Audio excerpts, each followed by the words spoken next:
And as G7 leaders convene in Italy, there are new agreements being forged and new sanctions targeting China with regard to Russian aggression in Ukraine. Joining us now to assess these developments is John Sitilides, a senior fellow at the Foreign Policy Research Institute and former contractor for the U.S. State Department. John Sitilides, thank you so much for joining. Thank you for having me. It's great to have you back, John. I want to get your thoughts on some of the expectations, if you will, John, for this year's G7 summit, especially with so much going on around the globe. What do you think the objective is or should be for President Biden from the perspective of the U.S. Interests? I would say there are two overriding interests on the part of President Biden and the White House right now, Steve.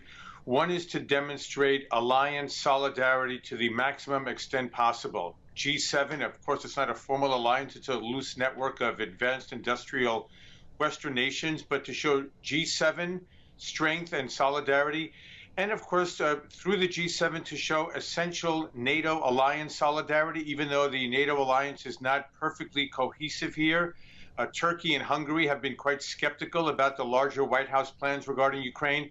But the larger message, I think, is being conveyed from a G7 perspective. And the second message is to demonstrate to Vladimir Putin that this is going to be a long, drawn-out conflict that's going to wear down the Russian military and the Russian economy, especially with this 10-year security commitment that is being made not only by the White House, but by a number of the G7 countries themselves.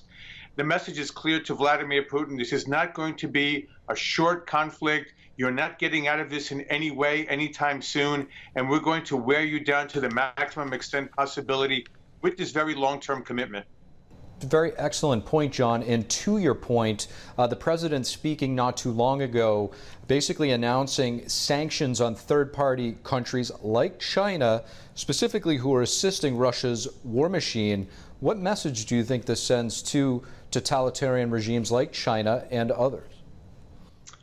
I don't know if it's going to be a very effective signal, Steve, because I think on one hand, it reflects that the sanctions regime that's been inflicted on Russia since February of 2022 has not been as effective as the White House and America's allies would have hoped, would have liked.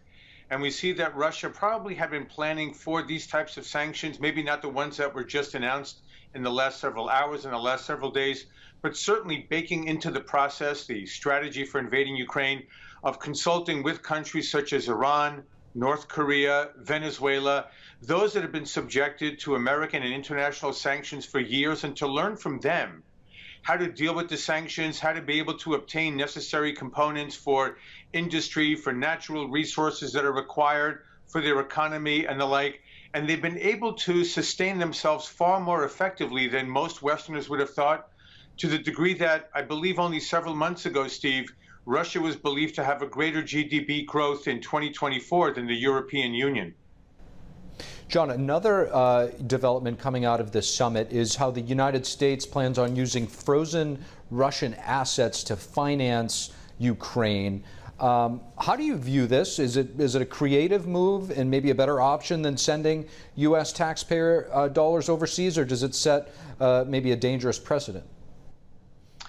It could be both, actually, Steve. I think on the one hand, from a political perspective, especially with the battles that played out during the drawn-out congressional aid package that finally delivered $61 billion to Ukraine several weeks ago, the White House is very reticent, especially in a presidential election year, for having the president go out to the American people and call for tax dollars again to be used to subsidize Ukraine's defense against the Russian invasion.